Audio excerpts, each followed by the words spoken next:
Marvel Force número 7 foi publicada aqui em janeiro de 1992.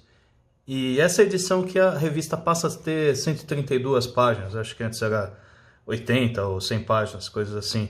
Isso vai permitir ela ter 5 histórias completas, sem corte, sem nada, com todas as capas internas das edições originais, mais umas matériazinhas pelo meio, né? É o que eles até avisam aqui no começo, tal, dessa mudança. E é engraçado, né, que essa polêmica do corte de páginas parece algo muito recente, mas aqui em 1992 está o editor comentando. Aqui a gente está publicando as histórias sem nenhum corte e tal. E isso torna essa revista muito legal, muito interessante e bem produzida. Como também se aproveitavam, acho que não tinha ainda nenhum contrato para passar propaganda, isso dava mais espaço ainda. E como todas as Marvel Force, também uma das capas originais americanas, eles botavam aqui na quarta capa, né? Então deixava essa revista bem legal. A primeira história é do Excalibur, da fase do Claremont e do Alan Davis. Então, assim, são desenhos muito legais aqui, né? O Alan Davis desenha pra caramba e aqui ele é uma história também bem típica do Claremont, assim, com um monte de personagens com as tretinhas internas deles e ao mesmo tempo entre, digamos assim, um arco com uma ameaça mais séria, enfrentando um vilãozinho tosco, né? Nesse caso aqui o Arcade. Acho que faz muito tempo que o Arcade não aparece, bem que eu não leio os X-Men mais recentes, faz muitos anos, talvez, acho que ele deve ter sido reutilizado, mas aqui é o Arcade clássico, né? Que ele captura o Excalibur e os vilões dele trocam de corpo com cada um dos personagens do Excalibur. Eles têm que... Aí só fica livre a Kitty Pryde com o Lockheed lá, o dragãozinho dela, que vai conseguir fritar lá os circuitos dessa espécie de fliperama gigante do arcade, assim, e depois conseguir libertar os amigos dele e fazer eles voltarem aos corpos certos de cada um.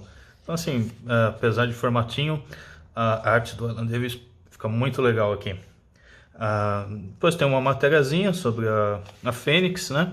Interessante que é uma, duas, três páginas com bastante texto, assim, né? Então, pensa, na época, né? Você não tinha revista de quadrinho, não tinha internet nem nada, então tem essas matériazinhas no meio.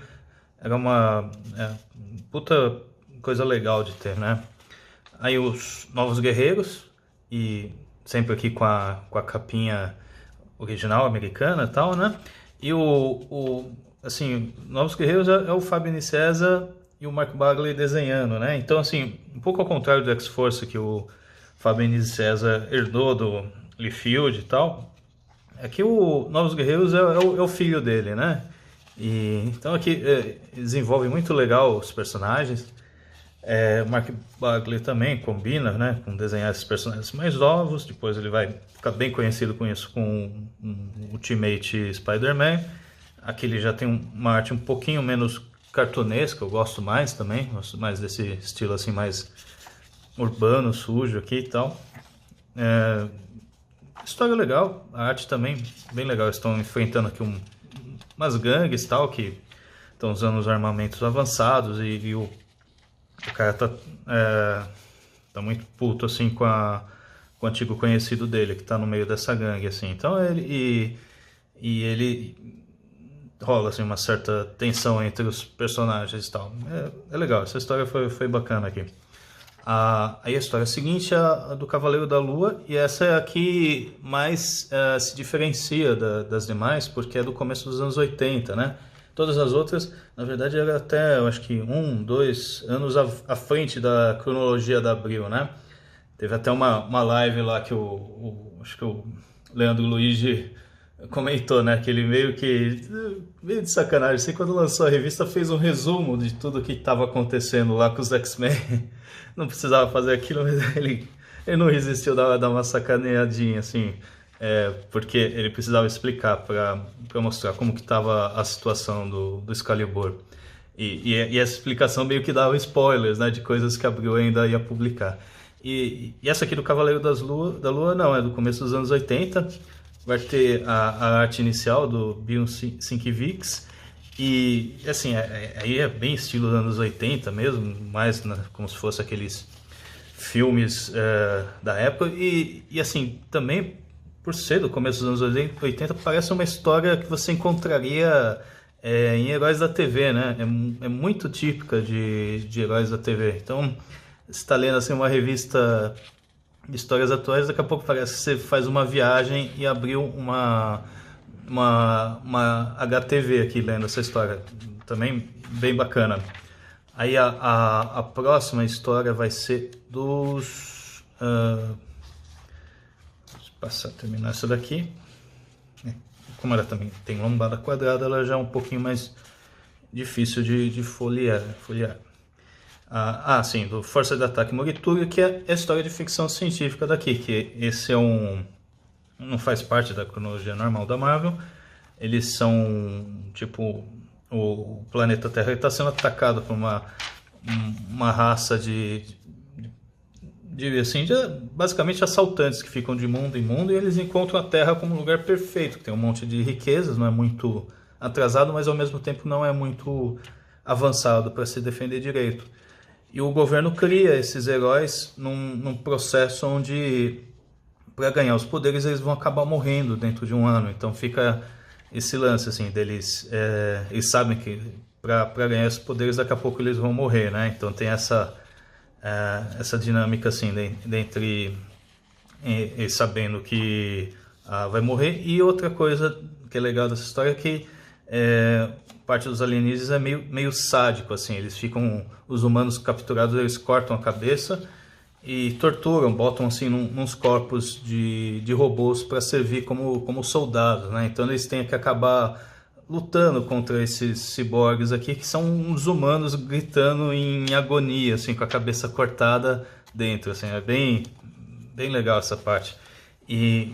Então, assim, e essa vai ser a história de ficção científica, que também lembra muito que às vezes acontecia em Super Aventuras Marvel antiga, ou Heróis da TV, ou Hulk, né, que eles tinham as histórias Star Wars, aquelas coisas da Abril que às vezes no meio do mix de heróis Marvel ia ter uma história de ficção científica que fazia parte da editora Marvel sem ser do mesmo universo, né? E aí a última história, Os Guardiões do Universo, acho que aqui é o número 2 dessa história, onde eles já vão enfrentar os Starks. E aí nessa história eles contam como que surgiram os Starks. Que os Guardiões da Galáxia se passa 1000 anos no futuro, algo assim. E todos os heróis da Terra se tornaram lendas, e tem uma lenda que o escudo do Capitão América, quem conseguiu o escudo dele vai ganhar um poder, coisas do tipo. Então eles a história se passa nesse universo, onde os heróis do século XX se tornaram essas espécies de lendas. E aqui os Guardiões da Galáxia vão enfrentar os Starks, que surgiram. Vai ter umas páginas aqui onde aparece o Vigia, e o Vigia vai contar como surgiram os Starks. Eles falam que no século XXI a Terra foi invadida por alienígenas, e o Tony Stark, o Homem de Ferro, sabendo que estavam perdendo, ele pegou todas as suas tecnologias, descobertas, tal, enfiou no foguete e mandou para o espaço. Ele fez o cálculo errado, o foguete acabou perdido pelo espaço e caiu no mundo primitivo, mas suficientemente desenvolvido para as pessoas, com tempo, depois de muitos anos, estudarem o conteúdo desse foguete. Eles usaram as tecnologias do Homem de Ferro para cada um ganhar uma armadura. Só que também isso meio que corrompeu eles. Eles usaram todos os recursos do planeta dele, e aí esses Starks, eles vão de mundo em mundo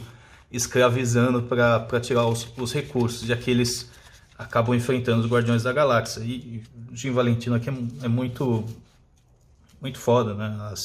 As cenas de ação dele é uma história bem colorida e bem cheio de todas as cenas de ação legal. Eu gosto pra caramba dessa fase do do Guardiões da Galáxia. E aí no final eles vão lá, tá enfrentando, estão sempre trocando vários golpes, alguns caindo de um lado ou de outro, tal. No final tem essa personagem que ela troca de fase com outro, né? Uma mulher que troca de fase com outro cara, e no final, quando eles estão trocando de fase, trocando de corpo, porque cada um tem um poder diferente, eles vão ser todos atingidos pelos raios dos Starks, e aí vai causar alguma coisa, continuando na próxima edição. Então, assim, como falta, acho que uma revista para eu completar acho que 9 do Marvel Force, que é engraçado, né, que eles falam, vamos, agora a gente tá expandindo, tá? Chegando no número 9, a Abril tirou a brinquedo deles. Mas assim, Marvel Force é muito bom, eu acho que é uma das revistinhas mais bacanas que você pode ter na coleção.